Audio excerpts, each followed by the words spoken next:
Bien, bonsoir à tout le monde, bonsoir à terre tous, amis tournaisiens, belges et picards un petit peu partout, en Picardie, en Haute-France, en France tout court.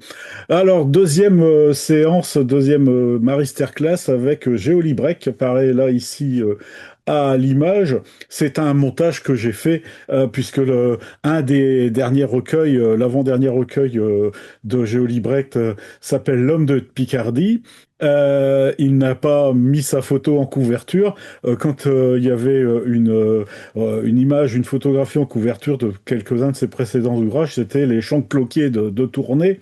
Mais je trouvais amusant de placer son visage, l'homme de Picardie. C'est lui, il l'écrit dans un de ses textes. Et donc, bonsoir, donc de visu. C'est un clin d'œil.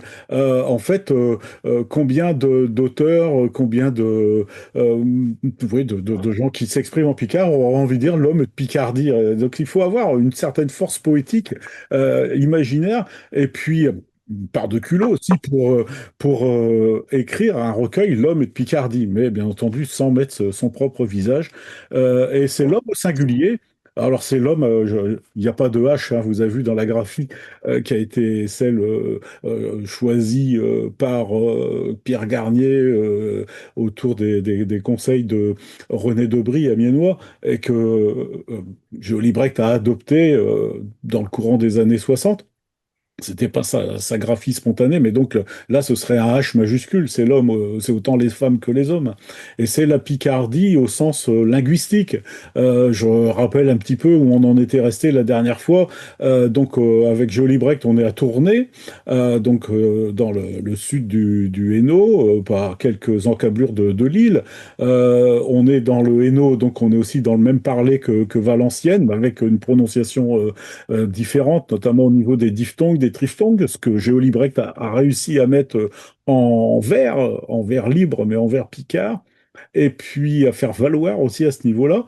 Et avec Géo Brecht, on est au cœur des années 60. Quand il commence à écrire en picard, il a déjà toute une carrière de poète d'écriture française, je n'y reviens pas du tout, mais on est en vers 1961-62, ça sera publié en 1963, et donc il a passé 70 ans. Hein. Géo Brecht est né en 1891. C'est à cet âge-là qu'il commence à s'exprimer publiquement par l'écriture en picard. Il est académicien, hein, au sens belge du terme, ce qui n'est absolument pas péjoratif, hein, il est de l'Académie belge. Et puis, il est également, donc il a une énorme notoriété. C'est un mécène de la poésie en français et il s'est insurgé que de ne pas voir les Tournaisiens, les Hennuyers belges représentés dans une anthologie de la poésie wallonne. Et c'est ce qui va, paraît-il, déclencher son écriture en picard. Écriture qui s'avérera être non seulement excellente, je la lis aujourd'hui, nous la lisons pour certains d'entre nous avec beaucoup de plaisir et puis une certaine touche d'admiration aussi, et puis qui est aussi une écriture qui va renouveler l'écriture en picard tant en Belgique que pour une part en France. Et renouveler, ça ne veut pas dire faire une négation de ce qui s'est passé antérieurement. Le mois dernier, je vous avais cité le nom de Walter Ravez, à qui est dédié le premier recueil de Géo Brecht en 63. Le recueil s'appelle L'homme d'accordéon. Bon, je n'avais pas fait de recherche particulière sur Walter Ravez et grâce à Pascal Winberg, j'ai pu revoir et puis relire d'ailleurs la biographie de ce personnage qui est un des fondateurs du cabaret, du Royal Cabaret, de la Royal Compagnie du cabaret wallon tournaisien.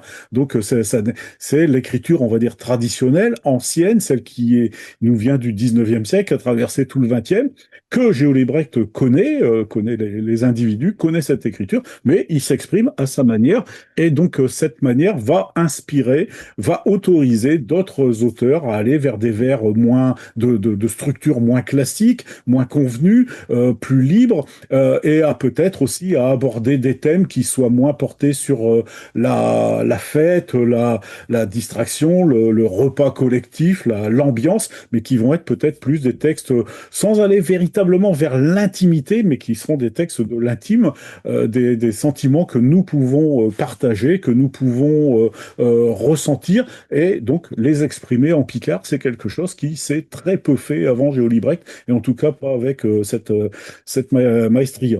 Aujourd'hui, on va surtout étudier, ça va peut-être pas être une première fois où on va étudier l'œuvre de Géo Brecht, plus que son parcours, puisqu'on l'a vu le mois dernier. On est resté avec un Géo Brecht vivant, entre guillemets, hein. Il va décéder en 1976. Il sera inhumé au Mont Saint-Aubert et je vais y revenir presque tout de suite. Mais je voudrais avant vous montrer quelques exemples de son écriture en picard qui est influencée par les Amiénois. Quand je dis les Amiénois, c'est essentiellement le poète Pierre Garnier, qui est, donc j'ai déjà consacré une masterclass, j'en ai parlé un petit peu le mois dernier, qui est donc quelqu'un qui va explorer la poésie qu'on va appeler spatialiste avec sa femme, Ilse Garnier, en français, en allemand, puisque Ilse est allemande d'origine, et puis en picard également. Donc, explorer des pistes au cœur des années 60. Le spatialisme, dans les années 60, c'est aussi la conquête de l'espace. Je ne reviens pas là-dessus, mais c'est la course entre Gagarine et puis Louis Armstrong. Hein, c'est pas Louis Armstrong, non, n'importe. Neil Armstrong, c'est mieux.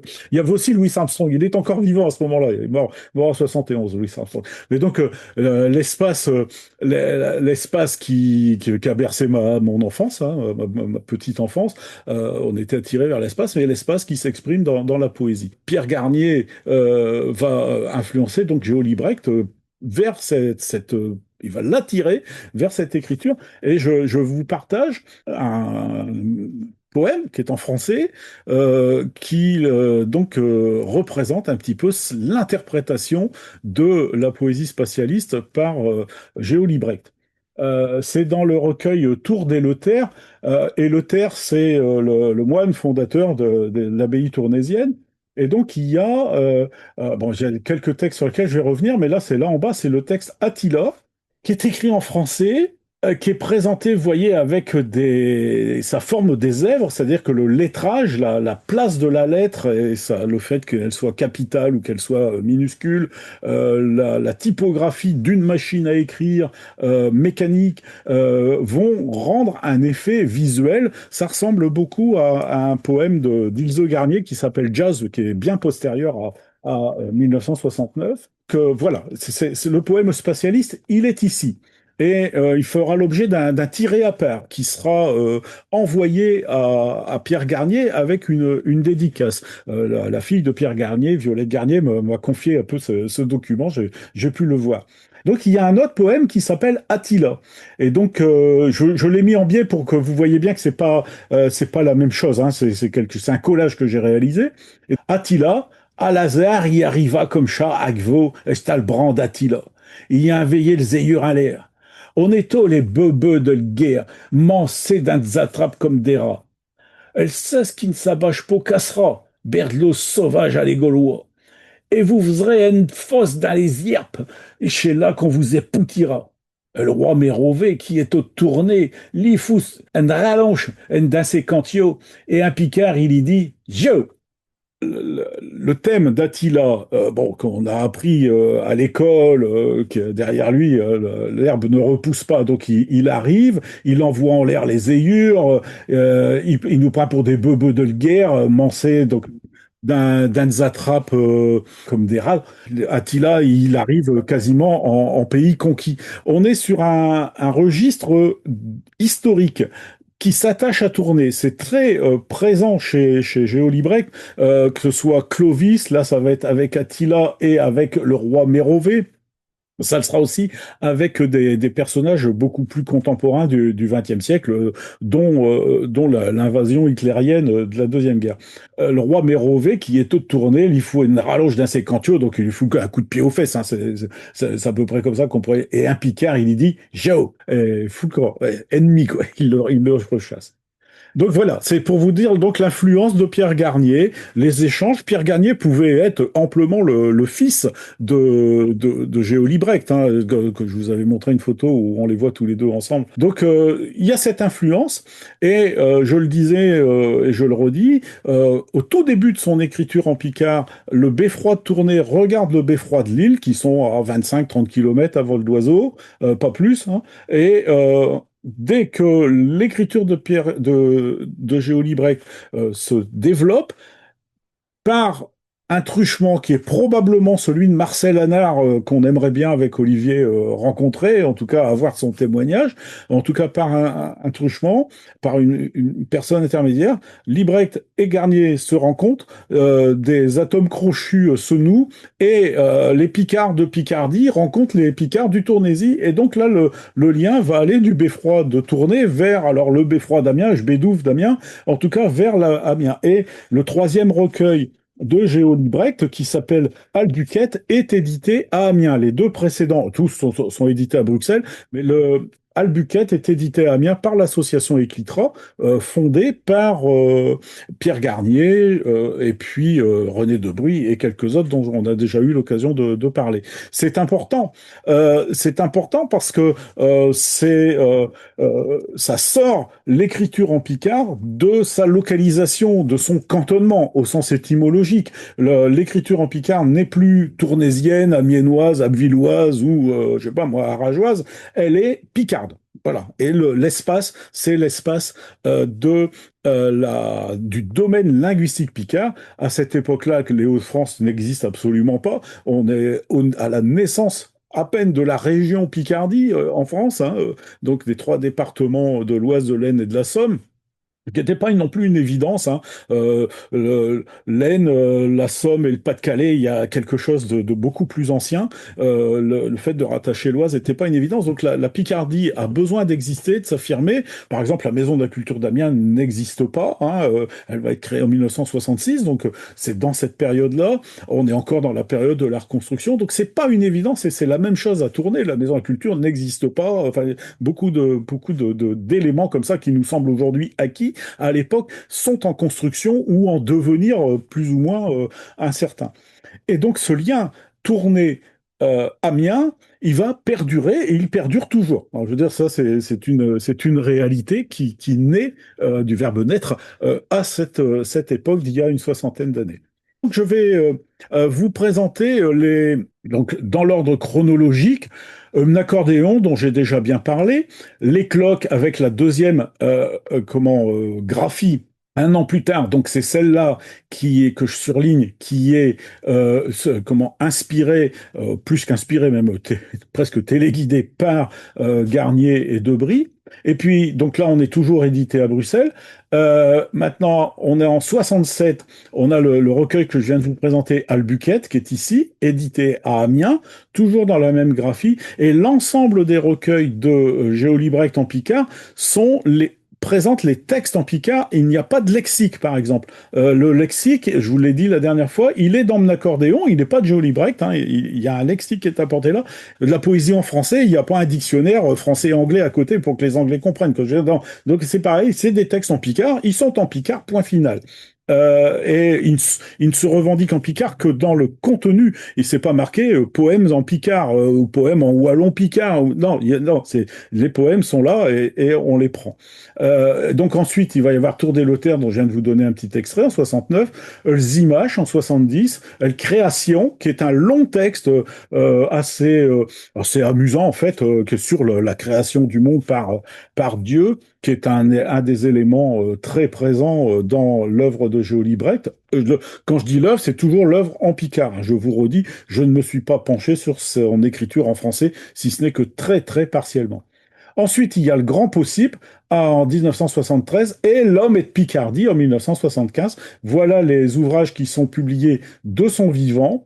Et Ensuite, posthume, dans la revue Nord de Marcel Hanard, il y aura l'Escampalbroc, dont un seul texte était connu, mais dont j'ai pu récupérer donc un exemplaire aux archives départementales de la Somme et que j'ai pu l'exploiter. Donc le recueil existe bien. Voilà, c'est l'œuvre en Picard éditée de Géolie Brecht et c'est celle-ci donc à laquelle on va vraiment s'intéresser.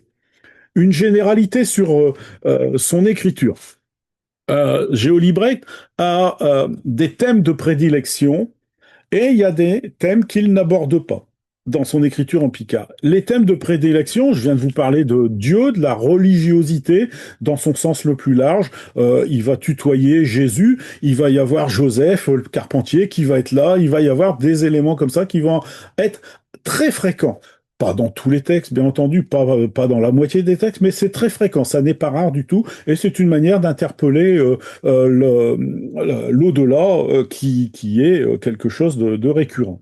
L'œuvre de Géo Librec, d'une manière générale, c'est véritablement tourné vers l'enfance, la jeunesse, avant la guerre 14, l'enfance heureuse, tournée, alors l'enfance heureuse au sens large, ça n'est pas son enfance n'a pas été idyllique. Et d'ailleurs, il donne des éléments. J'espère ne pas être trop bavard pour vous donner donc un texte ou deux qui vont vous montrer justement la difficulté d'avoir vécu des années de misère, en termes bien avant qu'il y ait les restrictions de la Deuxième Guerre mondiale pour l'alimentation, pour des choses comme ça. Donc, mais c'est une enfance qui est voulue heureuse.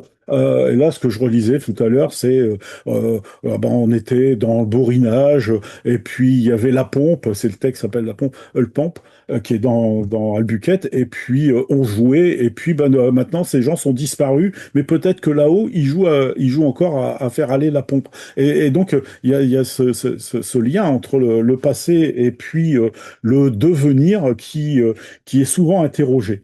L'univers de Géolibrec est cadré, il est très tournésien. Au sens large, c'est pas que la ville de Tournai, mais il est très tournésien.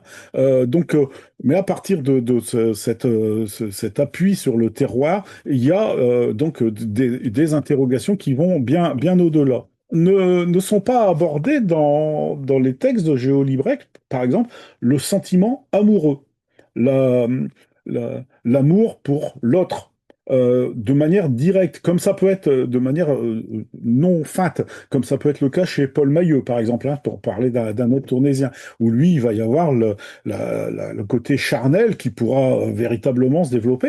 Paul Mailleux a été autorisé à écrire en picard, entre guillemets, par Géo Librect, et donc il a exploité d'autres veines dans l'écriture. Et il ne va pas y avoir une critique du monde ou une admiration, une critique dans les deux sens du terme. Il ne va pas, Géo Brecht, parler du modernisme, il ne va pas parler de problèmes sociaux, par exemple, comme ça pourrait être le cas chez Jean-Marie Kajdanski, dont j'ai pas encore parlé, qui est un contemporain, vous pouvez le rencontrer, Jean-Marie, ou que ça va être le cas chez Paul André, qui va critiquer l'arrivée d'autoroutes ou bien de choses comme ça. Non, chez Géoli Brecht, il va y avoir un constat de la destruction de Tournai pendant la Deuxième Guerre, le constat aussi de la disparition de la maison natale et de sa mère à la fin de la Première Guerre mondiale. Il y a ce constat-là, donc il déplore ces choses-là, mais il n'y a pas une critique. Euh, ma position n'est pas de critiquer l'absence de critique. Je dis simplement des éléments qui ressortent de son écriture en Picard. Et il va pas non plus s'émerveiller, puisque là, je parlais tout à l'instant du spatialisme, de la conquête spatiale, ce qui est le cas chez Pierre Garnier. Pierre Garnier fait des allusions à des cosmonautes, des astronautes. On dit pas encore le terme spationaute à ce moment-là, à cette époque-là, mais donc il va s'émerveiller. C'est pas le cas chez Géolibrec. Donc, vous voyez, il y a des éléments et ça se matérialise par sa langue, la langue qu'il utilise. Pratiquement tous les mots qu'il utilise, tous les mots picards, sont dans le lexique qui est dans l'accordéon. Pratiquement tout. Il y a de très très rares mots qui n'y sont pas, ou alors ils y sont avec une graphie légèrement différente. Et quand il a quelque chose qui relève de la réflexion, de la pensée, donc un terme qui n'est pas dans le concret, puisque les mots qui sont dans le vocabulaire, comme dans énormément de lexiques qui paraissent même encore dans une période assez récente, sont des mots de la terre, des mots du travail, des mots de la famille, de la maison, puis de certaines activités. Donc des mots très concrets, ce qui ne veut pas dire qu'il n'y avait pas d'autres mots, mais on les retrouve pas, ils ne sont pas dans les enquêtes linguistiques, ces mots-là. Les mots, quand Géo Brecht a des mots veut utiliser les mots de la pensée, par exemple, ça va être des mots français qu'il va mettre dans ses phrases picardes, ce qu'on peut éventuellement être amené à lui reprocher, mais il ne fait pas œuvre de linguiste, il fait œuvre de poète, et donc il met les mots qu'il veut. Et si aujourd'hui, dans un poème en picard, on a envie de mettre un mot anglais ou bien un mot mandarin, peut-être un peu plus difficile à transcrire, mais bah, on a le droit, je veux dire, pas de raison de s'interdire ces choses-là. Donc le travail du poète n'est pas le travail du linguiste, hein. Et rares sont les linguistes qui sont poètes ou écrivains, et réciproquement, hein. Et donc, il a son vocabulaire. Ce vocabulaire est bien entendu bien adapté à Tournai, ville et le Borinage, le Tournaisis, et donc ben, ça lui suffit pour exprimer, vous voyez, dans une grosse dizaine d'ouvrages qui sont composés de nombreux textes, donc tout un univers poétique qu'il développe. Donc là, vous avez donc Pierre Garnier qui est sur la droite de la photo et Géo Librec qui se salue. Géo Librec c'est le jour où on fête ses 80 ans, hein, donc en 1971. Vous voyez ici la tombe de Géo Librec qui est au Mont Saint-Aubert. Donc le Mont Saint-Aubert, je vous l'ai présenté sur la carte le mois dernier, c'est à l'ouest, nord-ouest de Tournai. Et donc on a ici, donc c'est au dos d'une chapelle. Géo Librect a souhaité, ardemment souhaité, que les poètes de Unimus, qui sont des poètes d'expression française et tournaisiens, que ces poètes soient, pour certains, réunis dans un cimetière. Donc il y a une partie du cimetière qui est en haut du Mont Saint-Aubert, qui a les tombes des poètes. Et donc, ben, Géo Librect est enterré ici après son décès, donc le 20 septembre 1976. Donc, cet endroit du cimetière s'appelle le Jardin des Poètes. Il l'a inauguré. Il y a un architecte qui a conçu, c'est en arc de cercle. Et puis, ce jardin, il y a 9 poètes qui sont réunis ici pour, entre guillemets, l'éternité. Et ce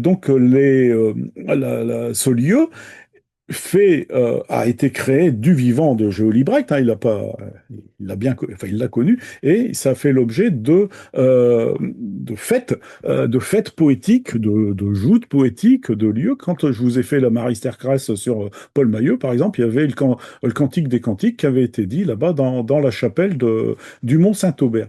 Et puis, quand on est là-haut, eh bien, qu'est-ce qui se passe? Eh bien, donc là, je vais vous présenter une photo qui a été faite par l'ami Bruno Delmotte. Voilà, ben on est ici. Là, on est pris du cimetière et on regarde vers Tournai. On voit les champs de cloquiers qui sont là. Et donc, on a la plaine. Et de là, que ce soit vers là, le sud, vers un petit peu le sud-ouest, eh bien, on a une vue sur l'île. L'île serait dans ce coin-ci. Et une vue vers la France, c'est-à-dire, en fait, vers l'aspiration qui est souvent exprimée dans les textes Picard de Géo Libré. Et donc, la première Ducasse, elle a lieu en 1974. Hein, lui, il va mourir en 1976, donc il est là. Et ça se renouvelle en permanence. Et depuis lors, et ça, il l'a pas connu, Géo Libré, il y a un sentier pédestre qui monte cette forte colline et qui est pavé d'extraits de textes en français de poètes vivants. Hein. Il y a des gens d'aujourd'hui qui sont, et puis bien entendu, des gens disparus. Et il y a 2 fois le même texte sur 2 pierres de Géo Librest. Il est le seul à avoir 2 pierres sur ce sentier qui mène en haut du Mont Saint-Aubert. Et il a dans ses textes souvent exprimé Aubert, Saint-Aubert, il a souvent exprimé on va voir ça. J'ai cherché des thèmes transversaux plutôt que de présenter chaque ouvrage. Il y a chez lui des thèmes absolument transversaux, donc je reviens à l'image que je partageais tout à l'heure. Et donc il y a un poème qui est assez particulier, qui est sa propre naissance. Quand même pas. Une fois qu'on l'a vu, on dit ah bah oui, mais tiens, je pourrais peut-être le faire. Et donc il présente sa propre naissance, s'appelle Garchon. Il est là sur la gauche de l'image. Garchon. Je m'avo riche par el rire, sum zortio nu, sans buquet. J't'au fin blinquant de lumière et mafle de l'éternité. Je ne sais plus si je l'ai rêvé ou si c'est sur une rame avance. Et je ratrotais de l'autre côté, pas trop d'une nouvelle naissance. Il est là, quel brayaume ma mère. Mansé, ai-je bran, nao, ça moufté. J't'un un garçon, berlôme, mon père. Garçon, et je l'ai tout dit de meurer. Je pense que quand même, les trois dernières phrases, hein, Yellow, brayaume, ma mère, donc la mère pleurer de joie, on peut imaginer, il est là, il est arrivé, il est né, Mansé, Brano sans moufter, donc je ne disais rien, un bébé, il est là, il ne peut pas s'exprimer, bien entendu, et le père qui dit, je suis un garçon, parce qu'il est là, donc ça ne suppose pas que ce soit un garçon. Hein. Dans le Hainaut, il est là, fille, il est bien là. C'est pas la notion de, de différenciation de genre à ce niveau-là. Donc là, il faut vraiment appuyer pour dire c'est un garçon, garçon, et je l'ai tout dit de Meuret, c'est-à-dire que je suis toujours resté un enfant, le fils de mes parents, mais enfant. Au départ, je m'avoue richer, je me glissais par la rayure, hein, donc on a une image de l'accouchement à ce niveau-là. Tsumzortio nu, Saint-Buquet, il est nu, hein, voilà, il ne frappe pas. J'étais au fin blinquant de lumière, donc il est ébloui, il clignote, hein, c'est tout blink en anglais, à ce niveau-là, ça a le même mot. Et mafle de l'éternité, je ne sais plus si je l'ai rêvé, ben si c'est une drame avance, donc je ne sais plus si c'est un rêve ou un souvenir. Je rate trop de l'autre côté, parle trop d'une nouvelle naissance, donc par le trou de la nouvelle naissance. Je trouve, enfin, c'est des textes, je vous l'ai dit la dernière fois, à lire, à relire. Là, on est à la fois dans l'accouchement, dans la naissance et dans le devenir de l'enfant qui est toujours resté. Et donc, avec la présence du père et de la mère, ce qui n'est pas une évidence que le père soit présent au moment de l'accouchement en 1891. Hein, donc, c'est forcément quelque chose qui est, de toute manière, parler de sa propre naissance, c'est forcément reconstruit. Et là, ça n'est pas reconstruit à partir des témoignages des parents, mais c'est reconstruit par le poète. Et dans un autre texte, de 1969 aussi, il y a El Faluche, dans lequel il parle de sa mère. Les textes sont rares où il parle de sa mère, mais ils existent, hein, enfin de ses parents, de sa mère, sa grand-mère. On va voir ça justement, on va voir les gens de son entourage. El Faluche, c'est une pièce de pain qu'on va partager. El Faluche, elle est dessus le table. Et je t'ai une fiette pour les poches. On va rechaîner, camarade. On va rechiner, hein. On va casser la croûte. Infamile, être dans nos coins. Ma mère a pointé Scoutio. Être dans l'air, elle trachène creux. Ici, pour question d'un blaf. On était tous des goulafs. À chacun ce morceau tout frec. Mon père, isté, mais spourlec. Elle tient, yarloche que pour d'avoir fait l'amitié. Un arodéit Saint-Galette, mais que fiette d'un maisonnette. Le père se tait, mais il se pourlèche. Hein. Mon père, il se tait, mais se pourlèque. Elle tient qui arlochesque, qui balance la queue pour d'avoir fait l'amitieux, pour être servi, pour avoir une part, fait le gentil, il se fait copain avec tout le monde. On est au des Saint-Galettes, donc nous étions des sans-pain, sans galette, qui est quand même quelque chose de plus riche que la faluche, mais que fiette d'une maisonnette, donc on n'avait peut-être pas des gâteaux, mais nous avions de la faluche. Et donc, j'ai fait l'impasse sur la deuxième strophe. Ma mère a pointé escutieux, donc ma mère, elle pointe, elle affûte son couteau, escutio, hein. Et dans l'air, elle trache un croc. C'est donc, bien sûr, la croix pour bénir le pain et le repas. Ici, pas question d'un blaf, pas question de faire le fier, d'en remontrer. On était tous des goulafs, on a tous très faim, nous sommes des gourmands, gourmands. La présence de la mère, du père, du chien, donc de la vie familiale, euh, ça nous semble peut-être aujourd'hui quelque chose d'assez banal. Ça ne l'est pas en 1969, hein, puisque le texte dans les années 60, ça n'est pas quelque chose de banal. Je ne sais pas dans sa poésie en français, mais dans sa poésie en picard, il y a de l'humour. Euh, et il y a des formes d'humour qui sont très picardes. C'est-à-dire qu'on va retrouver des dialogues de sourds, on va retrouver des dialogues de surréalisme presque, et puis des choses. Donc je vais commencer par Rinconte, et puis après, on l'écoutera. Libraire est en train de dire le témoin. Raconte. Donc là, on est dans tournée et il y a deux personnages qui se croisent, qui se connaissent. Comme un chava, tout à la douche. Et Nestoma, va où je te pousse. Et que nouvelle avec cette paire? Il ouest tout dit à la station? Et demoiselle, avec le maire, je t'en m'a dit du violon? Eh, mi garçon, et de l'accordéon. Pour quand j'ai le pluef, du ciel elle bluffe. Mais je passe barbieux, Ellie brimbeux. Il reprend de plus belle des votre crécelle. T'es reviens, Alfo? Bah ouais, te le vaut. Est-ce que chiche le drache est plein de mouillage? À la revoyure, à revoir Arthur. Donc on est sur quelque chose, en fait, c'est une conversation d'une banalité pas possible, hein. On se croise, ça va, tu travailles, voilà, je vais revenir dessus. Mais donc, c'est mis en vers comme ça. C'est le seul moment où il y a le mot accordéon qui apparaît dans le mot, dans le recueil d'accordéon de 63. Hein. Donc voilà, mi garçon, je joue de l'accordéon. Voilà, c'est le seul moment, euh, la seule justification du titre du recueil. Bon, comment ça va? Bah, tout à la douce, doucement. Et ne se va, bah, va où je te pousse. Alors les Tournaisiens, comme ailleurs, aiment bien les phrases comme ça qui sonnent, qui, bon, ça va comme je te pousse, avec des assonances comme ça. Que nouvelle avec ETP? Ils ouvrent toujours, ils travaillent, hein, ouef, ouvrage, hein, ils ouvrent tout dire à les stations. Les stations, c'est la gare, hein, la station de train. Et tes demoiselles, donc tes filles, avaient le maire, on m'a dit du violon, ben, mi garçon de l'accordéon, donc voilà, les rimes en rond, et puis les assonances plus exactement, et puis les instruments de musique. Pour quand j'ai le pleuve du ciel, elle bluffe.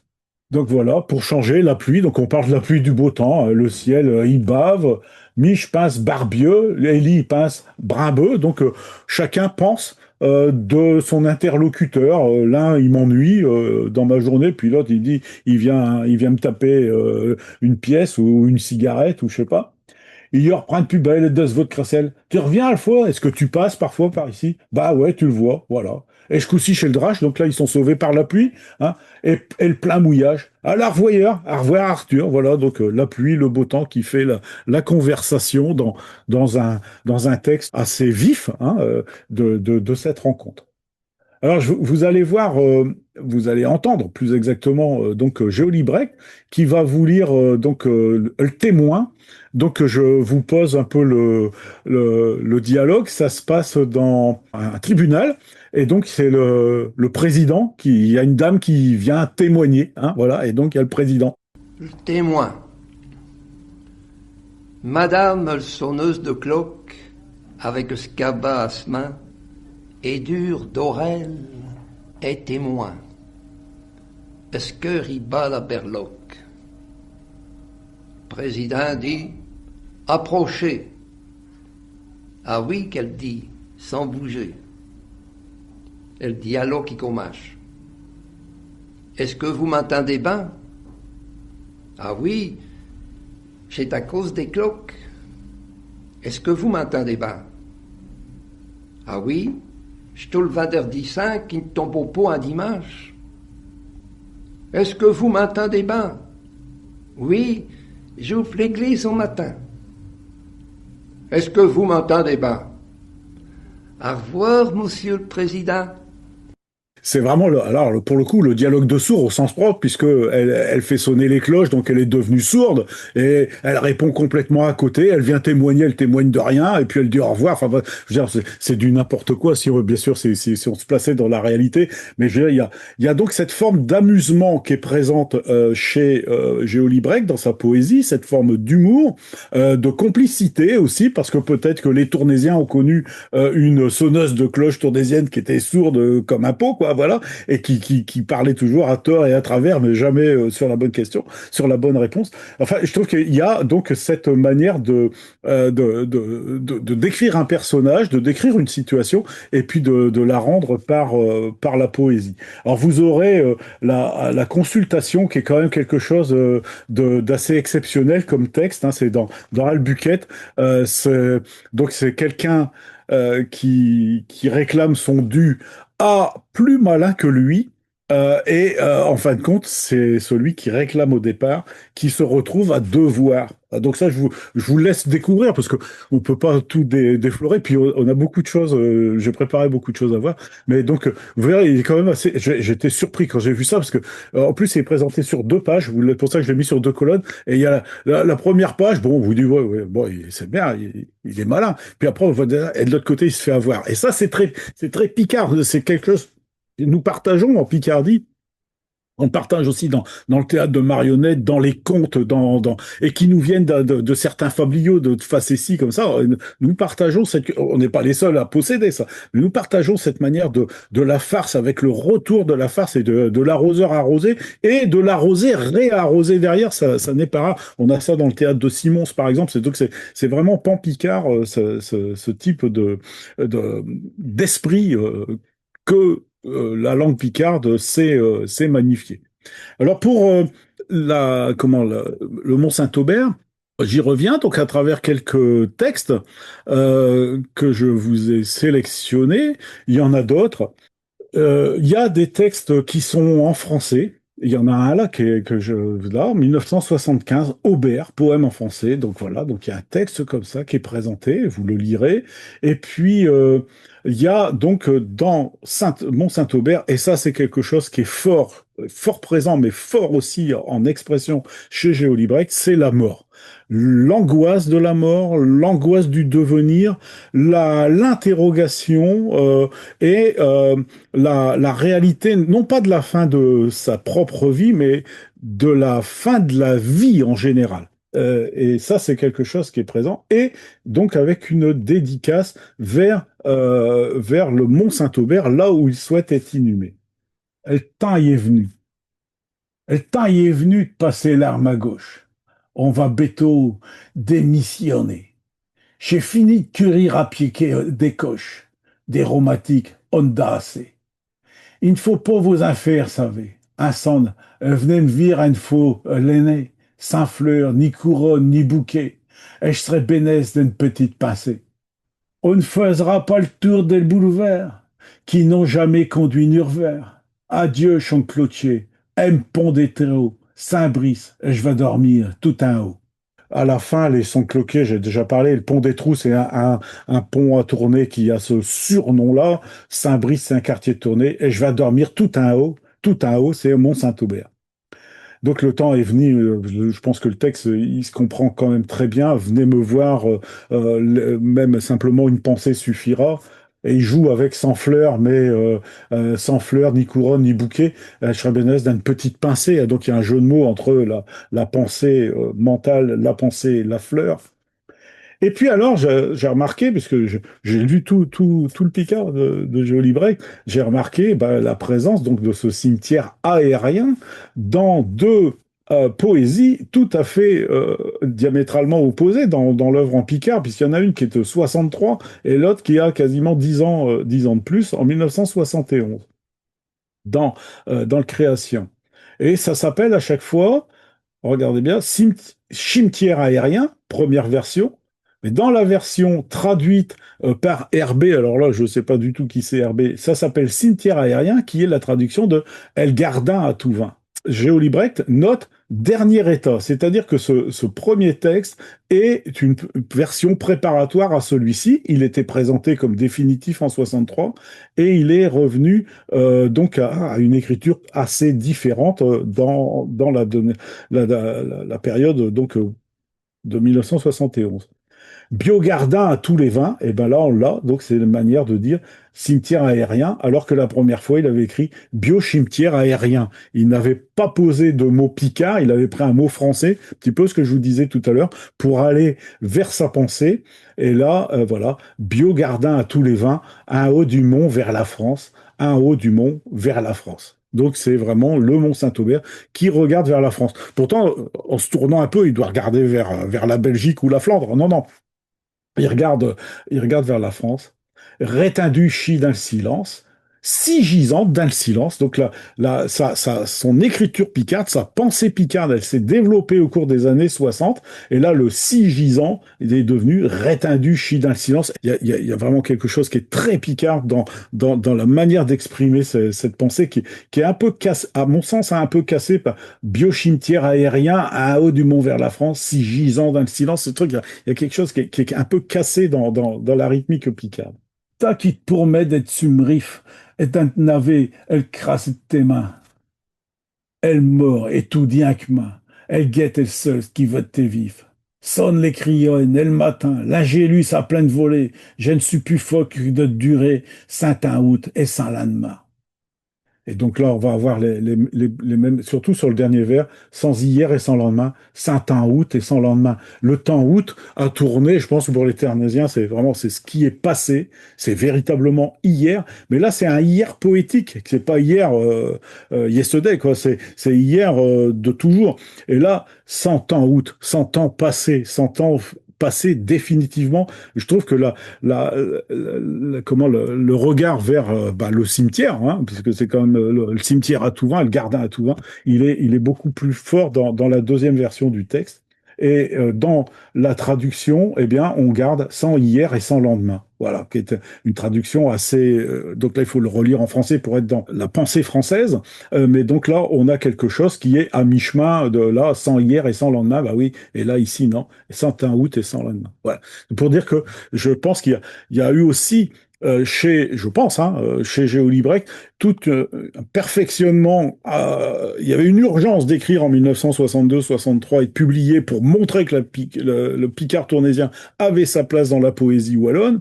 Ça, c'était une urgence. Et qu'ensuite, tout au fil des années 60, l'écriture s'est travaillée comme ça se fait chez toutes les personnes qui écrivent, quoi, qui font une œuvre.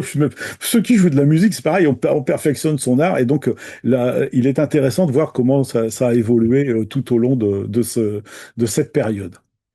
Alors, on va réécouter maintenant un autre texte de Géo Librecht qui s'appelle Raconte-me. Alors, les textes qui sont parvenus, que j'ai pu obtenir par la l'AML, sont des textes qui sont quasiment tous issus des cloques, hein, donc on n'aura pas des textes plus récents, mais ça n'enlève rien.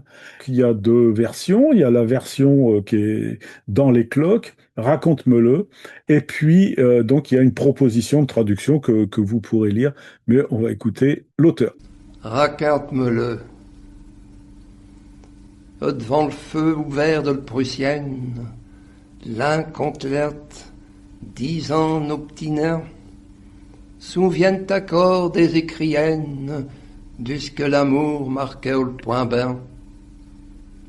Alors fais-me-la avec tes frisettes, te sais ben, petite mine de rien, quand on rentrait sous les couvertes, et quatre meutes, j'faisais la nos chiens.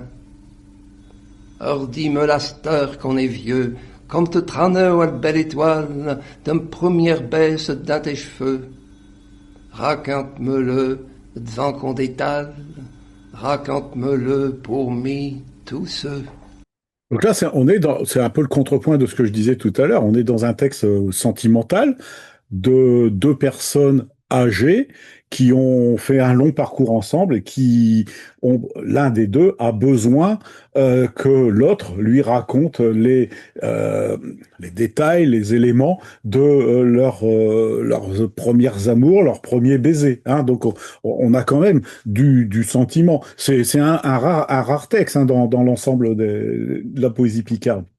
Donc, donc là, ce sont deux personnes âgées. Le feu ouvert de le Prussienne. La Prussienne, c'est des gros poêles à feu ouvert. Hein.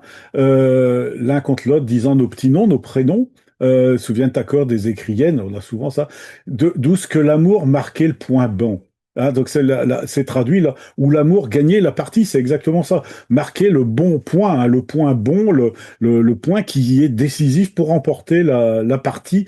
Ça peut être une partie d'escamp. Hein. C'est souvent ce jeu populaire qui est une référence chez Géolibre. Alors fais-le avec tes frisettes, hein, les cheveux. Tu le sais bien, petite mine de rien, quand on rentre sous les couvertes. Alors donc là, on rentre quand même dans une forme d'intimité. Hein.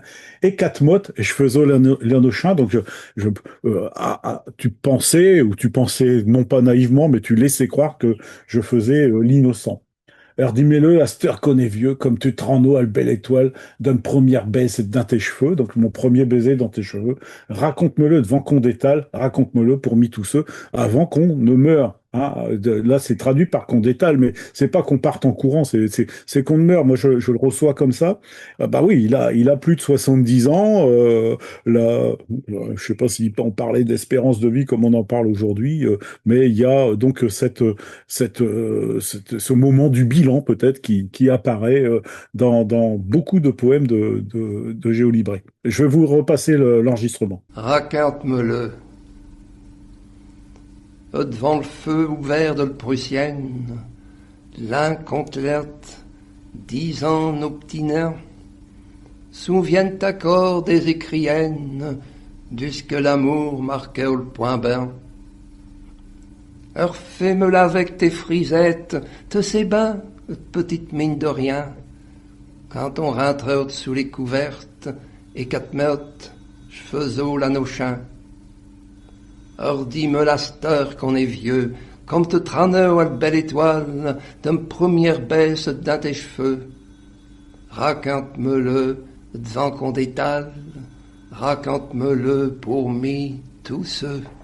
Le ton, il est aussi un peu lugubre, un peu lent, enfin, il est sérieux, quoi. Voilà. Un autre registre, la femme, alors, puisqu'il y avait ce rapport-là, donc ça, c'est dans son premier recueil, Décembre. C'est moi qui ai ajouté la femme là, c'est pour te dire que c'est sur ce registre-là, hein. Dorée comme un brugnon, nerveuse et chatouilleuse, toute nue inter mes bras, chair à chair, amoureuse. On rêve des enfants que le ciel il nous donnera pour le bonheur du ménage, autant qu'on en voudrait. Le printemps y a passé, et m'namour, je à cache-cache, l'été y a flambé, m'namour, au travers de l'drache. On atteint tout dit, douce qui sent, fil et garchon. On a perdu le temps de s'aimer, des baises, des frissons. Ils n'ont pas venu, les enfants. Et dans le triste chambre, il quai le pluie et des neiges et de zéro le mois de décembre. À cette heure, chez l'hiver, mamie, on en regrette tout dit. Et béto, et je sera le temps de partir à Mulette aussi. Au nom du Père et du Fils et du Saint-Esprit. Donc je vous disais, le couple Géo-Librecht n'a pas eu d'enfant. Donc il peut y avoir cette part de autobiographique. Partir à Mulette, c'est aller au cimetière à Tournai, c'est un des cimetières, plus grands cimetières de Tournai. Et puis donc il y a ce rythme. Le printemps il a passé, l'été l'a flambé, on atteint tout dit et d'où ce qui sont les filles et les garçons. Donc les belles saisons sont passées. Et là on est arrivé, le titre décembre, donc on est arrivé à la fin, là aussi à la fin de la vie. Donc l'amour, le sentiment amoureux. Le fait de fonder une famille chez Géolibrecht, c'est ça. On est assez loin de ce qu'a osé Paul Mailleux. Je le redis comme ça parce que c'est pour rester dans le Tournaisis et d'autres, hein. Mais donc voilà, c'est ces sentiments-là qui sont aussi des sentiments autour de la nostalgie, hein. Il y a pas de il n'y a pas de honte à ça.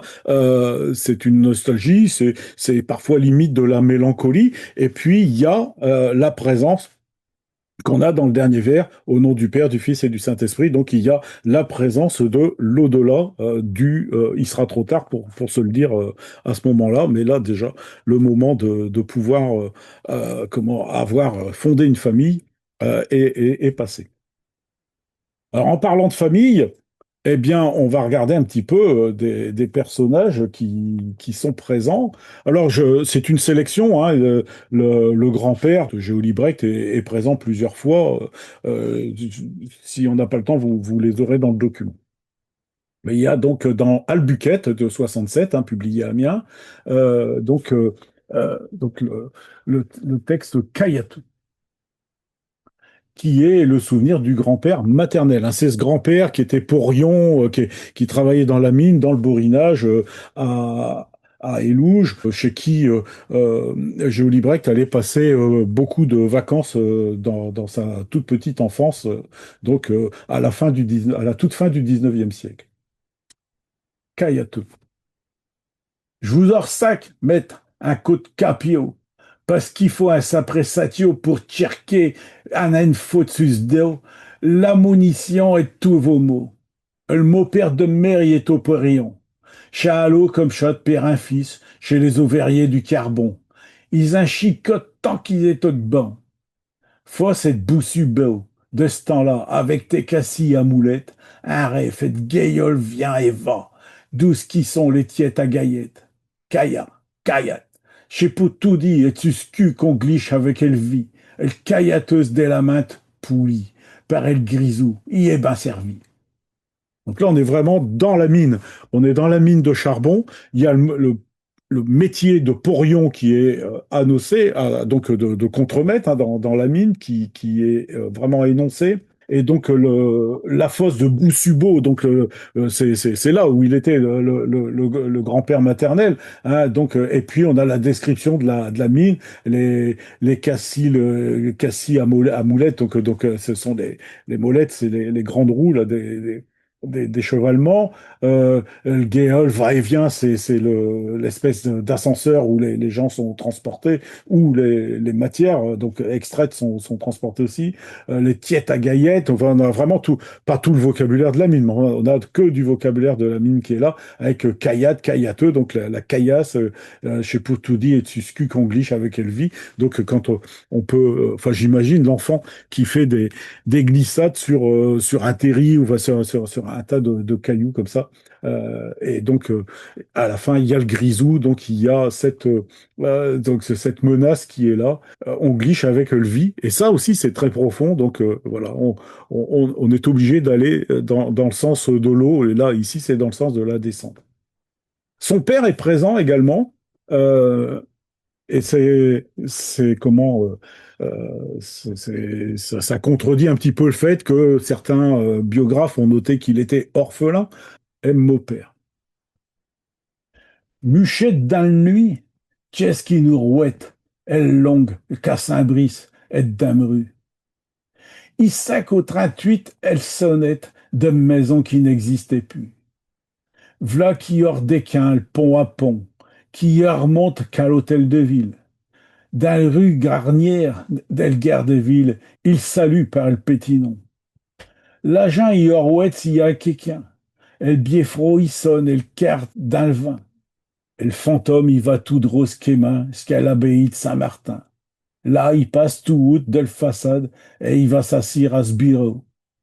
Ne chaînez pas mon père malade qui rentre du matin à Navio.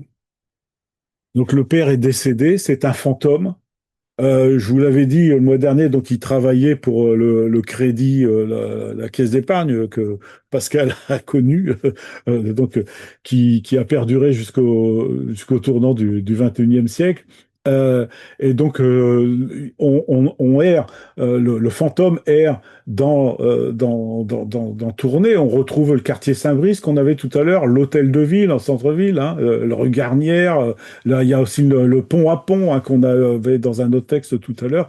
Donc, euh, il sac, il frappe, hein, il veut rentrer au 38. Donc, c'est la rue où ils avaient cette maison. Elle a été détruite en début 1918. Donc, il sac au 38 elle sonnette de maison qui n'existe plus. Donc, le fantôme ne peut même pas hanter sa maison. Voilà, il est obligé de passer. Et puis, il va rencontrer l'agent qui est le beffroi. Voilà. Et donc, le fantôme, il va tout droit sur Schema jusqu'à l'abbaye de Saint-Martin. Voilà. Donc il y a le fantôme du père qui est présent dans l'œuvre de Géolibret. Ah ben, je vais vous lire Elle Pompe, puisque je vous en ai parlé tout à l'heure. Elle Pompe. Dans les mines des 14 coins pour aller buquer le buzel, du puche de l'église Saint-Quentin, combien de fois que j'ai fait queuette. Faire queuette, c'est faire l'école buissonnière. Souviens-toi, fieux, sur le grand plage, et de seul pompe un fier à bras. Pas de souletière, dans le pidoulage, au déquindo jusque-là. On rentre le long des gazernes, et pas un trop au plus grand que chat, et j't'au plus fort que juin alderne. On battit comme des soldats. À cette heure qu'on a fait le grande guerre, qui d'attendre de rester là-bas, Alpho, ils reviennent être sous le tiers, et rebuquer le pompe qui n'est plus là. Donc il y a à la fois les jeux de l'enfance avec la pompe, et puis la guerre 14 qui est passée, tous ceux qui ne sont plus là. Donc il y a cette ombre aussi de la guerre qui est là, à cette heure qu'on a fait le grande guerre, qui ne datant qui est de rester là-bas, rester dans les tranchées. Alpha, ils reviennent être sous le tiers. Donc les morts enterrés reviennent, et rebuquer le pompe qu'elle n'est plus là. Donc ils viennent rejouer à la pompe, mais elle n'est plus là. Donc il y a ce souvenir qui est latent. Ouais, Lali, c'est un autre registre. Donc là, c'est un personnage qui n'est pas dans la biographie de Géolie Brecht. Elle grosse Lali qui fait les champs, Narvenopo. Choche ten escampe. Appelez le beau maire au secours bâtisse. Rien que de l'ibusier qui davoldris. Qu'est-ce qu'ils diront aux potolos et les intantes chasseront du bio? Ah, bas les pattes qu'elle a dit, espèce de fond mal appris. Avec un m'n'induc et m'n'instruc, mais je n'ai pas besoin de me faire le truc. Dans vos navis de me cafouiller, vous ne avez pas bien leur vêtier. Patron, je vous en même les courcheux, et de défaire les lits, je sais pas ouvrir. Donc là, on a une femme de chambre dans un hôtel, on peut imaginer, puisqu'elle a un patron, et puis c'est du MeToo avant l'heure, là. Hein. C'est donc qui est harcelé par un personnage. Eh bah les pattes qu'elle a dit, espèce de foin. Le foin, c'est une top, mot à mot, mais donc foin mal appris, je pense que ça doit être quelque chose, un juron assez costaud avec Mnanduc et Mnestruc. Alors ça, j'aime bien, avec mon éducation et mon instruction, donc ma conduite, mon comportement et mon instruction, je n'ai pas besoin de faire le truc. Et là, c'est une manière de dire que je n'ai pas besoin d'enlever les draps, donc voilà, elle ne veut pas, entre guillemets, passer à la casserole, quoi. C'est à peu près ça. D'un vos navis de me cafouiller, vous ne savez pas bien leur métier, vous ne m'avez pas bien regardé. Voilà. Donc je veux dire, c'est pas dans le registre de la poésie en Picard, c'est pas ce qu'on attend en premier. Hein. C'est des choses qui vont arriver grâce à Géo Brecht en particulier, sur, sur la table de la littérature picarde. Alors, vous vous souvenez peut-être que sa mère, elle a été un peu cartomancienne. Hein, elle lisait des almanachs, elle cherchait des prédictions. Hein. Géo Brecht a eu un frère, hein, enfin le couple a eu un frère, les deux frères se sont pas connus. Il est décédé l'année qui a précédé l'arrivée de Géo Brecht. Et donc c'est aussi peut-être une des manières de conjurer le sort. Et donc il y a un poème qui s'appelle Satanas, qui est donc de 1973, dans le Grand Possible, par le trou de Luche, donc par le trou de la serrure. Hein, le Luche, c'est la porte, hein, le trou de la porte. Alors, je me suis interrogé à savoir si c'était le souvenir de la mère qui était là. Je vous ai mis la couverture à l'écrienne, ça n'est pas, c'est pas une erreur. À l'écrienne, je vous l'avais dit, c'est juste le titre du recueil qui est en picard. Le texte, les textes qui sont dedans sont en français. Euh, je vous ai mis donc là Satanas.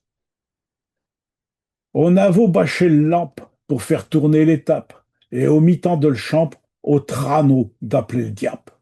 Elle fauteuil quand elle cueillère, od savora mon chlé. Il y a vos ma tante, grand-père, mais mi, et je m'avo muché.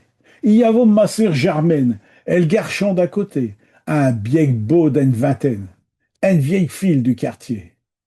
Bonne nasse et bonne casse, grand-père, ça a parlé. Es-tu là, Satanas? El keo y a clouché. Pour aé, buc de co, pour néon, on sait quoi. En voyant rien, Dan noir, on cachot à savoir. Est-ce que t'es à la cool? Au ciel, Jean-Nic Doul. Néon, comme ici, toute clincorne, est-ce que porte à corps des cornes? Ouais. Vite, rallumez le quinquet, comme serait à berler. J'ai saint une mort qui glisse ce main à terre mes cuisses. Donc on a plusieurs thèmes qui sont amenés là, tout doucement, avec une chute absolument inattendue. Ça peut être une scène que Géo Brecht a pu vivre dans sa petite enfance quand sa mère faisait tourner des tables ou qu'elle faisait chercher des prédictions, et donc avec tout un tas de personnages autour de la table. On va le relire. On avait bâché le lampe, on a baissé l'éclairage pour faire tourner les tapes, et au mi-temps de le champ, on trano d'appeler le diable. Donc on tremblait de peur d'avoir affaire au diable, hein, plutôt que d'avoir affaire au revenant qu'on voulait interroger. Elle fauteuil quand elle cueillère, la chaise, on savoure à Monchelet, Iavo, et donc là, on va voir tous les personnages qui sont autour de la table. Ma tante, grand-père, Mamie, je m'avoue muché, moi je t'ai caché.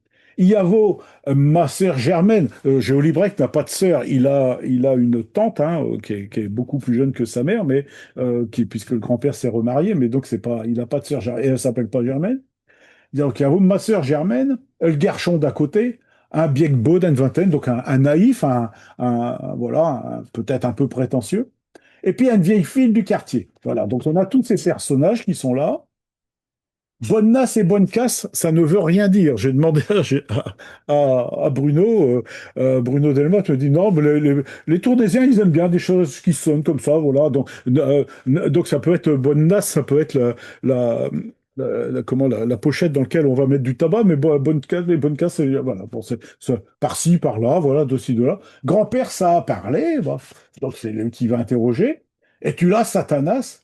El co y a clouché. Donc le co, c'est le coq. Cloucher, vous vous souvenez les clouches là, avec les coques, les poules pondeuses, hein. Il y avait l'histoire des cloches. La meilleure cloche de Pâques, c'est la grosse cloche tournaisienne. Pour aé, buc de cou. Donc pour oui, frappe deux fois. Et pour non, on sait quoi. Donc on devinera. On ne voyait rien dans le noir, on cachot à savoir. Nous cherchions à savoir. Et donc voilà, donc là, on a le dialogue qui va devenir comique. Est-ce que tu es à la cool au ciel, Jean-Nic Doul? Est-ce que tu es tranquille, hein, à la cool, hein? Oh, bon, c'est pas le mot anglais qui est là, tu te la coules douce au ciel, Jean-Nic et Doul. Donc Jean-Nic et Doul, le nom n'est pas tout à fait par hasard. Et il répond non. Comichi toute clincorne, est-ce que te porte à corps des cornes? Donc là, la rime avec corne, donc on voit bien, c'est un nigdouille, il est au ciel, est-ce que tu es à la couille? Non. Et tout ichi, toute clincorne, est-ce que te porte à corps des cornes? Donc est-ce que tu es encore cocu, hein, mot à mot? Oui.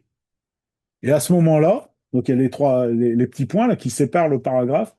Vite, remets le quinquet, rallumer la petite lumière là qu'on a baissée tout à l'heure, le quinquet, les lampes à pétrole, les lampes à huile.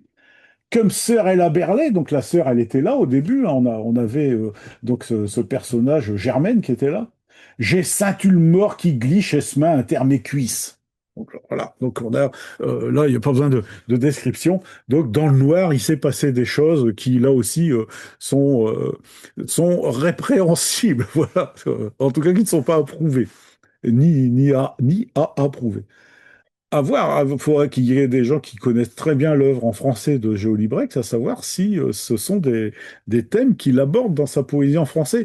Je veux dire, j'en doute, je n'en sais rien, mais voilà, je n'ai pas le sentiment que, en tout cas dans ceux que j'ai lus qui ont analysé son œuvre, par exemple quand il est rentré à l'Académie ou à d'autres occasions pour ses 80 ans, dans les livres cachés, il y a énormément d'informations qui sont là. J'ai lu beaucoup de choses là-dessus. Je n'ai jamais vu qu'il y avait ces thèmes-là qui étaient abordés, hein. On est toujours sur des registres d'une poésie universelle, des choses comme ça. Bon. Alors là, il y a le Bowet. Le Bowet, c'est une petite fenêtre, c'est une espèce de lucarne, mais pas une lucarne de toit, une lucarne, c'est une petite fenêtre. C'est un terme bien tournaisien, hein, à ne pas confondre avec le mot Bowet qu'on retrouve dans la mine de charbon, en particulier dans l'Artois. C'est pas ça. Donc, c'est un objet, la petite fenêtre comme ça, qui est un peu la lucarne, qui est un peu l'endroit d'observation, soit pour observer l'intérieur de lui-même dans un autre texte, ou là, pour observer ses sentiments, ses souvenirs. Boët de l'Ramavrance, au bout des jours d'enfance, et je me revaux dans les rosiers. Pour l'aime, et je n'avoue qu'une branque. À Croucroute sur une planque, Jarghetto me file d'un lieu.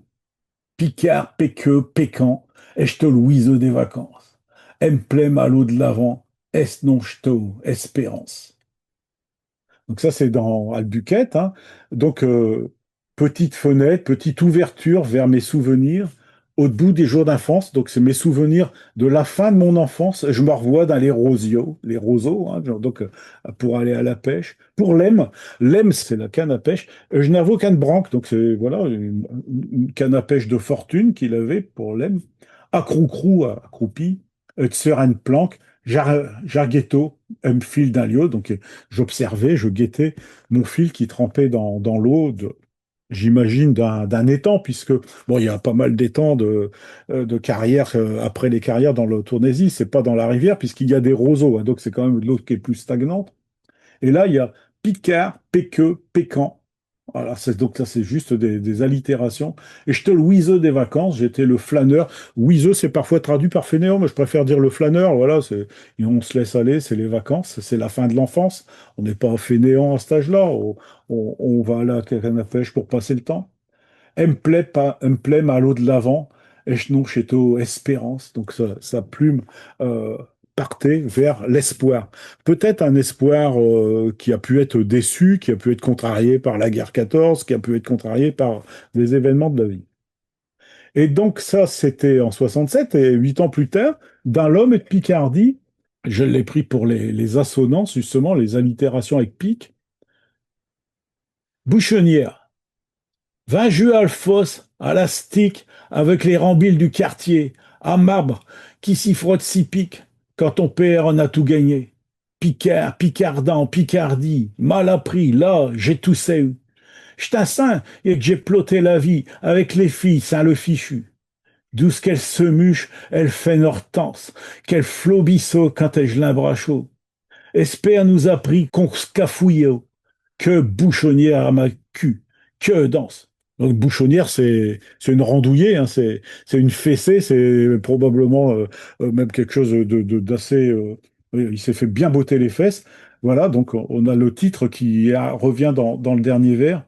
Viens jouer à la fosse, donc jouer à la fosse, donc on se retrouve à nouveau dans l'ouest du Borinage, à la stick, donc c'est probablement, je le comprends comme étant à la corde, à une corde élastique, avec les rambilles du quartier, les enfants, les garnements du quartier, à marbre, c'est les billes qui s'y frottent, s'y piquent, ça, ça va annoncer ce qui va venir 2 vers plus tôt, un marbre qui s'y frotte, s'y pique, quand on perd, on a tout gagné. Ah, le perd, le gagne, on a nous comme expression, hein, c'est pareil, hein, donc c'est tout pour le tout.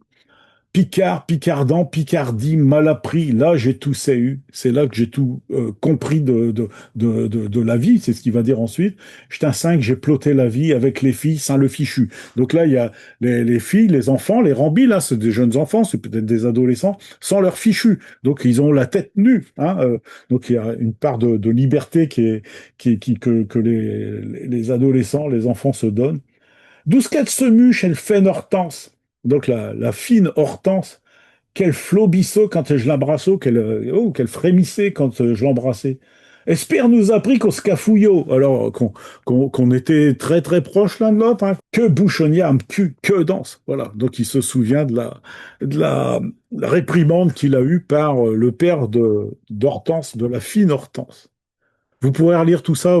C'est toujours galvaudé quand moi j'ai ce sentiment-là, en tout cas, de vous livrer très, très rapidement et très brut de décoffrage comme ça.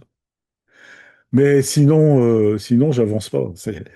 Bon, je vous ai parlé plusieurs fois de la Deuxième Guerre mondiale, qui a ravagé tout le nord de la France et tout le sud de la Belgique, et donc Tournai en particulier. Donc en 1940, au moment de l'invasion des armées nazies. Alors, je vais commencer par Hitler, et puis ensuite un petit mot sur Cambronne. Donc, Hitler, c'est dans son dernier recueil posthume, édition posthume, donc dans l'Escampalbrock, pas un texte très connu, puisque ce recueil-là est une toute petite, minuscule diffusion, et ça se passe dans les rues de Tournai. Hitler. De mort, il salute, l'hurlu du bieffrot, et de cette statue, elle princesse d'Épinois. Les maisons à plat, tu ne vaux plus les rues. Les champs clotiers drôles crient vengeance au nu. Elle pondait trop, y est debout. L'esco tout dit là. Le boche s'est mis à genoux. Hitler y kervra. Donc, c'est assez simple à rentrer dans ce texte. C'est pas un texte écrit en 1940 ou 41. C'est bien écrit bien plus tard, enfin, 30 ans plus tard. Donc, il y a eu beaucoup de gens qui ont vécu la Deuxième Guerre, qui ont écrit plus tard des choses qui les ont un peu libérés. Et donc, ça n'est pas une prédiction. Mais donc là, l'état de tournée, tout est à plat, sauf les champs de cloquiers. Euh, Cambronne. Cambronne, donc on reste dans la même époque. Et donc là, c'est Géo Librec qui va vous le lire. Ça m'a fait penser à l'ambiance de la chanson de Jacques Brel, Les Bourgeois. Donc c'est des jeunes qui sont dans les rues et qui chantent Cambronne, mais pendant la guerre.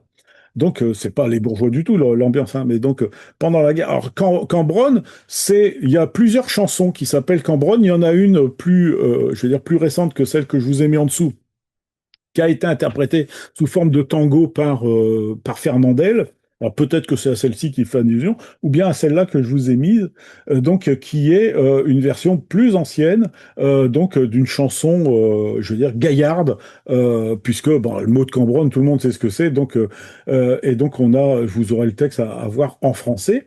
Et voilà donc ce que les Tournaisiens chantent dans les rues de Tournai vis-à-vis d'un soldat de la Wehrmacht qui va donc, vous allez voir, entendre ce qui va se passer. Après tout, je parle trop, c'est pas. Cambronne.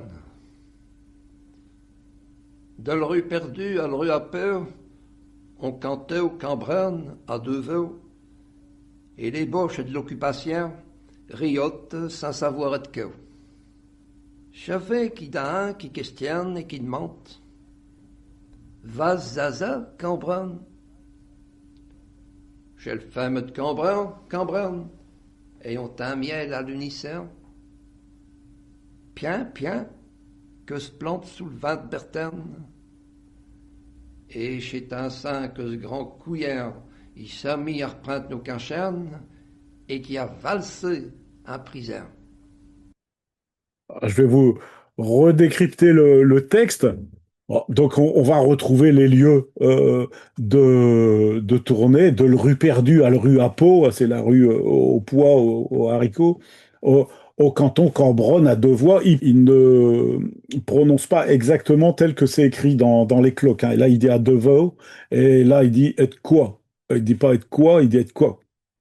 Au canton Cambronne, et les boches de l'occupation riotent sans savoir et de quoi. Voilà, donc il riait de voir des gens chanter, voilà. Chaffé qu'il y en a un qui questionne et qui demande Va za, Cambronne. Bah, chez le fameux de Cambron, Cambronne. Et on t'a miel à l'unisson. Donc, et on t'emmerde à l'unisson. Mais ils parlent picard, les Tournaisiens. Les Allemands, ou du moins ce soldat-là allemand, ne comprend pas ce qui se passe. Il y a un village au nord de Tournai, entre Tournai et Bruxelles, qui s'appelle aussi Cambron. Il y a un autre Cambron là tout près de la ville, mais ça n'a pas de rapport. C'est le mot de Cambron. Bien, bien que ce blanc sous le 20 Berton. Donc, quand il met za, bien, bien, c'est un peu la manière qu'on a de se moquer dans certaines chansons de la région de Lille, enfin surtout Roubaix, Tourcoing, des Flamands qui venaient travailler dans le textile. Ils zozotaient, enfin, on se moque d'eux en faisant zozoter. Donc là, il reprend pour le soldat de la Wehrmacht, va za, Cambronne, et puis là, bien, bien, hein, donc très guttural que ce blanc sous le ventre, Berton, donc blanc sous le ventre, il est, hein, il a, voilà, il est pas bronzé, il est pas comme nous, voilà. Et Bertonnet, il l'a pas mis wallonne, hein, Bertonnet, c'est qu'il mangonne dans ses lèvres. Et je t'insigne que ce grand couillon, donc le soldat allemand, c'est ce grand couillon, il s'est mis à reprendre nos quinchons. Bon, jusque-là, ça va. Et qui a valsé en prison. Parce que les autres Allemands, c'est le chef de l'armée d'occupation, donc, hein, c'est bien les boches de l'occupation, eux, ils comprennent que c'est une chanson qui se moque directement des occupants. Il y a de l'humour, il y a du sérieux, il y a du drame, voilà, et c'est traité comme ça par Géo Libricht. Alors, un texte très bref que je vais vous lire. Dans le rue perdue, dans le rue perdue. À les soirs d'où ce qu'en vaut le bel, les lépreux viennent être plus belles dans le rue perdue aux baraques, comme au temps qui est total trac.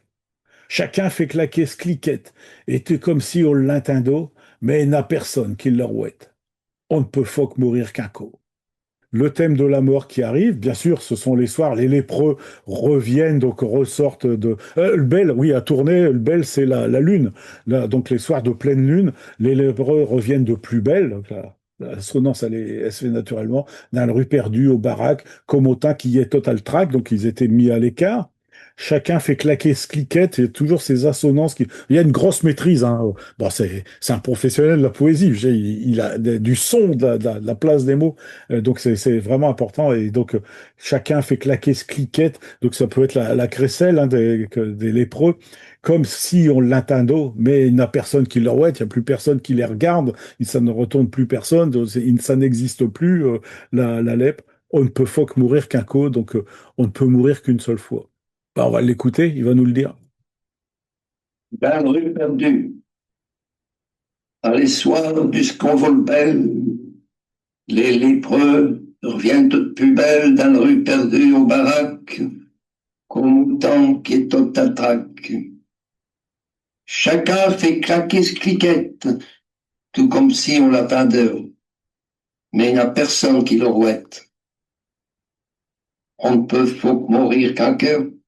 C'est mieux dit que par moi quand même, heureusement. Allez, un texte sur son grand-père. Bon, vous lirez les images, hein. Là aussi, il reprend le mot Picard. C'est un militant, hein, du Picard, hein, véritablement, hein. Il y a pas, il y a une militance dans cette poésie. Il y a quelque chose de politique dans son écriture. Grand-père. Quand grand-père il busille, un sacan sur stouquette, je sais pas dessous de ses lunettes, dans le fin qui revose vie. Un arlochon hier, il y a fait le tour de le tiers, et sort par un km qu'il ramène à ce gardin. Et le cathédrale est un flamme, et les armes bourdonnent. Aïe, aïe, Berdé le grand-père appelle Esfem. Elle banslier d'à côté ne sait pas par d'où donner, d'elle tiète, mais les bebeux d'un coup y ont éteint le feu. On ne sait plus su quelle corte il y fallo saquer. Grand-mère elle est morte, grand-père il s'est réveillé. C'est un cauchemar de feu, de mort, voilà, il y a quelque chose. Vous relisez-le, vous verrez qu'il y a quelque chose de très prégnant dedans. Au début, on va vers le bilan de sa vie, hein, il revoit sa vie, il leur fait le tour de le tiers, et, elles sortent qu'il ramène à ce jardin, donc il cherche le chemin qu'il ramène au jardin, mais la cathédrale est en flammes, donc il y a beaucoup d'éléments de la vie d'un grand-père. Donc ce grand-père, ça va être la guerre 14 à ce moment-là, hein. Et donc la cathédrale est en flammes et les arbres bourdonnent. Donc il y a beaucoup de choses donc, qui sont vraiment cauchemardesques, qui sont rendues dans ce texte qui est pas. La lecture est simple, mais le thème est compliqué. Fausteux, qui est un texte qui est aussi dans Escampal-Broc et qui est aussi un dialogue de sourds. Et puis après, on verra le texte à côté. Donc, Fausto, c'est un faussaire. Je vous ai mis le vocabulaire en dessous, hein. Filou, rusé. Pardonne-moi, monsieur l'agent. Ai-je d'eau prendre le train pour Gand? On peut s'affier que je crois à l'heure qui marque au Bieffroro. Poursu qu'il dit de garder vue. Et tout à la douce y file. Et m'nomme qui dalle au pot à Gand, sans revient se trouver ses amis. Un marronnet tout frais qui dit j'ai piché debout devant l'agent. Et je t'insin qui a gagné ce pari au sortir d'Elmès et de midi et de piché sans procès verbal d'euro et devant l'agent. Un manche à balle. Des copains qui font un pari, il y en a un qui dit bah, je vais pisser tout debout devant un agent, un agent de police, et puis je n'aurai pas de procès. Et donc voilà que l'astuce qu'il a eue pour faire un manche à balle, donc c'est comme tout à l'heure, le point qui marque la partie, donc le manche à balle, il a gagné la partie devant ses copains. Le MOOC de lieu. Alors, MOOC de lieu, le lieu, c'est le lieu d'aisance, le cabinet d'aisance, les water, hein, voilà, qui sont peut-être pas closettes à ce moment-là. Et donc là, on a un autre personnage. Donc on est là dans un registre plus scatologique, hein, quand même, qui est aussi dans la poésie de Géolibrecht. Il souffre d'une mauvaise haleine, et le docteur qui se donne de peine, il y a volé ses bras, chaffé qu'un plan, il reste là. Un jour, il raconte à une vieille femme qu'elle dit qu'il devrait chiquer de la veine. Ça faisera péter comme les gveaux, mais c'est par là que ça sortira. Lui, qui a vaut tout essayer, il se dit, je ne suis pas à une près. Ça fait qu'il faisait du vent, brin, et qui s'est retournoté tous ces gens. Lui, pour faire une expérience, il met des mouques dans le bocal. V'là qui fait ce bouc comme un trou de balle et qui chuffiel à foncer ce penche. Devant, il kervote être plus belle, mais ce couchi, chalerin des ailes. Louis tout bénesse, est-ce qu'il hormis et va dire à ce docteur que c'est fini. L'homme, il reprend une bouteille et il la rouette, et il dit en ressacant ses lunettes, Ça m'étonne pour fieux que ça va mieux, puisque t'as pris des mouques de lieu. Voilà. Donc il a mauvaise haleine. Le remède, c'est de manger de l'avoine. Je vous raccourcis, vous lirez, vous relirez, vous avez le vocabulaire. Et qui font péter les chevaux, hein. Donc là, le vocabulaire est cru, hein, il est direct. Et puis je doute fort qu'il y ait le même vocabulaire qui soit déployé dans la poésie en français de Géo Librec. Et donc après, il fait une expérience avec des moules, des mouques à brins, nous on dit des mouques à brins, des mouques de lieu. Et puis donc il fait sa bouche en trou de balle. Il y a quand même énormément d'allusions dans le texte. Je vous avais dit, quand c'est graveleux, c'est graveleux, hein. Il n'y a pas beaucoup de textes comme ça, mais il y en a. Et donc c'est surprenant. Et je rappelle qu'il est académicien. Je ne sais pas si nous avons beaucoup d'académiciens français qui se sont exprimés dans leur langue régionale et sur ces thèmes-là, ayant coiffé l'habile et puis l'épée d'académicien. Donc, vous voyez, c'est osé. Ça peut être égrillard, ça peut être donc aussi scatologique. Je vous ai parlé un petit peu tout à l'heure de la pauvreté. Alors ça, c'est le seul texte de l'Escampe-Albroc qui avait été le plus diffusé, puisque René Debris l'avait repris dans une anthologie des prosateurs et poètes picards. Il y avait 80 auteurs qui étaient choisis. Et dedans, il avait donc repris l'unique texte «Crédit est mort». On connaît l'expression en français crédit est mort, hein. On ne fait plus crédit, voilà, c'est ça. On était une douzaine à le mason, et je n'étais pas cras tous les jours. Terre tous en faisant les commissions, et je m'en souviens. Ce soir-là, chez Tom Tour. Ça fait que je vais au charcutier pour cacher un carré de muterie et de la viande tranante sans ossio. On le met trop sur le livre, comme tout dit. Mi, j'avoue pousser le portillon, et le sonnette, elle avoue cliquer. Comme rien, une bougeot dans le mason d'un grand co, j'ai berlé. Boutique! L'homme y a venu. Quand ce qui m'a vu, il a gueulé. Crédit est mort! Délate ma mère qu'elle va te très fort! Je m'ai encouru tout mes plus vite, et je m'ai revenu les mains vides. Pendant ce temps-là, elle paillait le coffre sur le petit rond du milieu. Un ratindant pour le morceau de viande, et nos grands-mères, pour tuer le temps, faisait de long, le compte à les enfants. Ma mère, elle nous a mis couchés, et ce soir-là, on n'a pas mangé. Donc là, on est dans du misérabilisme, hein, ça peut être classé comme ça. Un des enfants, donc lui, des huit, c'est pas sa vie de famille, il était fils unique, il a été élevé seul en tout cas. Il va chez le charcutier, qui ne fait plus crédit parce que sa mère, eh ben, comme c'est dit à ma mère qu'elle va de trop fort, hein, donc elle force un peu, elle paye jamais. On peut pas tout mettre sur le livre de crédit, hein, le livre, on mettra sur le livre comme c'est dire comme tout dit, voilà. Donc il retourne à la maison et pendant ce temps-là, elle paillait le coffre sur le petit rond du milieu, pas le grand, pas le tout petit, mais le petit rond du milieu, du poêle, un ratindant pour le morceau de viande. Et nos grands-mères, pour tuer le temps, bah, elles faisaient le long compte à les enfants, elles racontaient des histoires aux enfants pour les occuper, pour que leur ventre, ils pensent à autre chose qu'à leur ventre vide. Ma mère, elle nous a mis couchés et ce soir-là, on n'a pas mangé. Donc, c'est des situations sociales, mais du temps passé, malgré tout, hein, et on n'est pas dans le présent. Donc là, c'est sur Clovis, qui l'appelle, c'est toujours dans l'Escampes-Albroc, le Clos. Voilà, qui parlait à Jésus, c'était pareil, il tutoie tout le monde, hein. Et là, ils sont assis sur la terrasse de l'histoire. Sur elle terrasse de l'histoire, Clovis y savait au mucher. Amy, j'étais là du soir, dans le gardin, à Busier. Tout un écho démuché, elle clos, il m'a dit. Géo, j'ai demeuré le garçon de tournée et je vais embarquer tête Sudesco. J'ai une belle collection de bouquins. Viens Elvire quand tu voudras. T'orchevras pour être né capure, un plus gros qu'une tête nature. Et je vous raconte pas des blosses, ni vu ni connu, je m'arvore, qui m'a dit. Watcha pourtant. MK8, elle est au bureau de brosse. Donc il y a quelques traits de vocabulaire qui sont pas de la première évidence. Dans le théâtre de l'histoire, Clovis, il savait au mucher. Vous savez que Clovis, il est tourné, hein.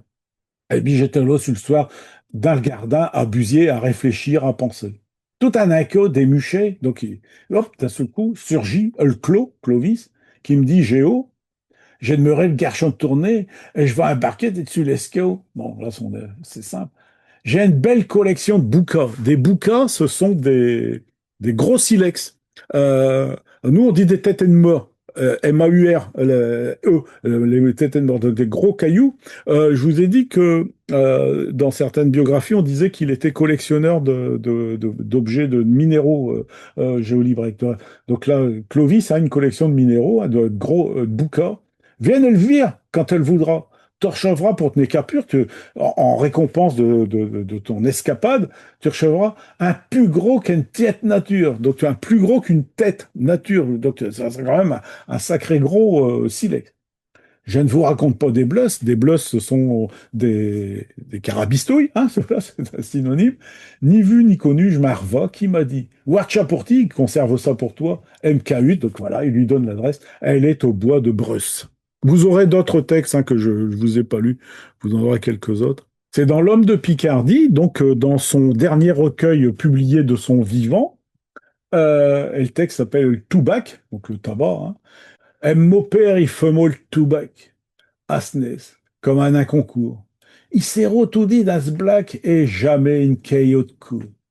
Et je te le temps des bras féjins, avec sur le table le raftin, le râtelier et les coffrettes, d'où ce qu'on ras le mot stouquette. Elle rêve, s'aprite dans les nuages, elle finquait sans un volet. On a peau de faux le jaunage, et il y a de brahman dételé. Donc le tabac, le père fumait son tabac. Donc c'est la pipe, hein, il fume la pipe à Snez comme à un concours. Mais vous savez, ces concours où on a une toute petite quantité de tabac qu'on doit fumer le plus longtemps possible pour remporter le concours. Donc ils sont pesés, hein, d'ailleurs. Il fumait à Snez, mais avec économie, lentement. Il s'est retourné dans ce blague, dans sa blague à tabac, il avait toujours un serré, c'est donc avoir, posséder. Il s'est retourné plein ce blague et jamais une caillotte de cours. Donc il n'est tombé jamais à court. Il vit à l'économie, c'est pas parce qu'il en a pas, il en a, mais il le consomme lentement, il le, entre guillemets, déguste. J'ai tout le temps des braves gens avec sur le table le raftin. Alors le raftin, voilà, j'ai cherché.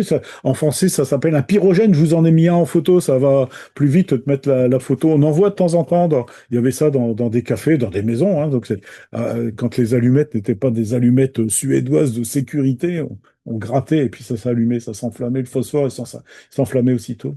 J'ai tout le temps des braves gens avec sur le tape, le raftin, le râtelier pour ranger les pipes et les coffrettes. Donc les coffrettes sont des chaufferettes métalliques dans lesquelles il y a de la braise, d'où ce qu'on rallume au stouquette, donc on rallumait son restant de tabac, petite touffe.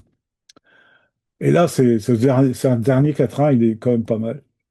Le rêve s'est pris dans les nuages, elle finquait sans un voler. Le rêve s'est pris dans les nuages de fumée, hein, si on veut, et la fumée s'est envolée.